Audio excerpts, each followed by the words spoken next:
Well, good afternoon. Yeah, let's talk about something that we do a couple of times every week, namely going to the supermarket and buy groceries. Although we've started an online supermarket, and that will be something from the past, because we bring all your groceries for the lowest price, free to your door. Very simple. So you don't have to go to the supermarket in a couple of years' time. Now, there are two reasons why we started this. First of all, because the food system is rather broken.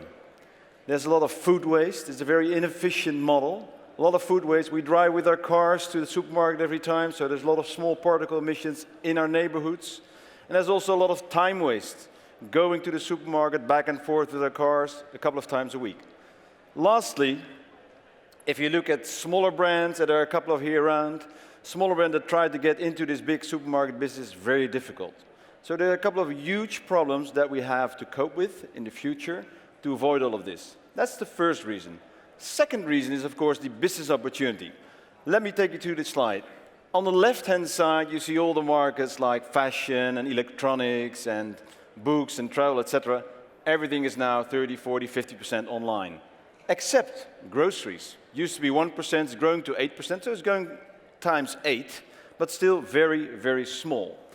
In the middle section, you see that the store leader, so the market leader in the offline world, is seldomly the market leader in the online world. That's not only true in Holland, that's the same across Europe or across the world.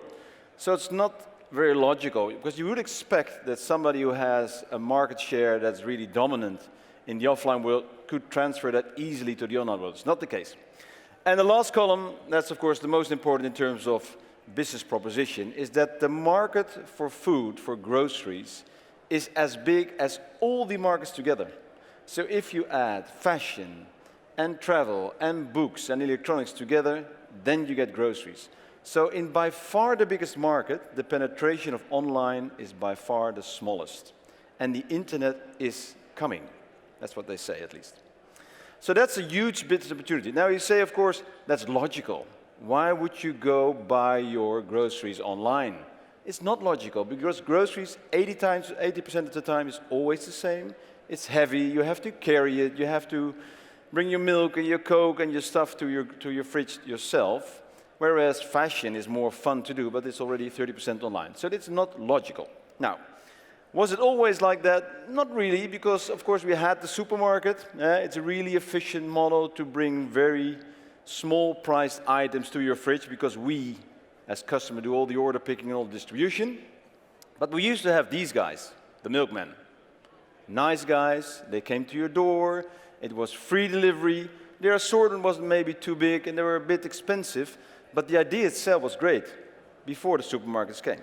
Now this is exactly the model that we have chosen.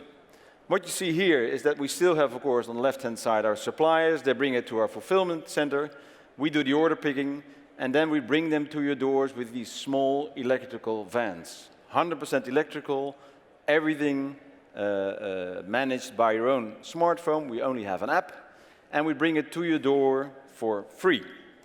Now I will explain you a bit how that works. First of all, we only have an app with free delivery, meaning we take away one of the most important elements why people do not do groceries online. That's because they don't want to pay for delivery. The second element they don't like is waiting for hours on their groceries. We have a 20-minute time frame, so it's a really small time window. And on your app, you can see Uber-like where the little van is. You can also see who the delivery guy is. You can see that's Marco. If you press on the picture of Marco, you see his favorite quote of the day. Completely useless, but people like it, and they really get a sort of a notion of who's coming to their doors. That's an important part. Now, if you look at the way it works, it's in Dutch, so I'll explain it a bit. You see, of course, people ordering via our app at home. They have to finish their order by 10 o'clock at night, pay online, and then we start only then ordering at our suppliers, meaning that if we need 100 steaks the next day, we only order 100 steaks at the butcher. So we don't have any food waste. The guys deliver to our warehouse in the morning, we do all the order picking, we put them in totes, of course also ambient, frozen, chilled, everything together. Then we bring them to a local hub, and from that local hub, as you can see here, we bring them with small electrical vans to the people's homes. Meaning you have eliminated two very important things. It's just a very small time frame. It's only 20 minutes and it's to the minute precise if you follow the grocery radar. And secondly, you have avoided delivery costs. So that means that you really created a mass market. The vehicle that you see is something that we have generated ourselves. We completely engineered it ourselves. It's really made only for online grocery delivery, limiting stop times and making it more efficient.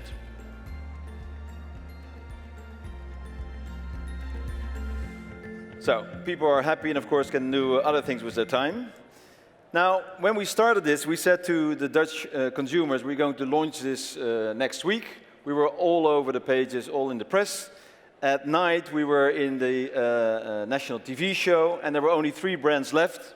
By that time, we didn't have a banana sold yet. So that was really funny. But what happened next day? And it's interesting to tell, because we said we're going to launch in Amersfoort, which is sort of a middle-sized city in the middle of Holland.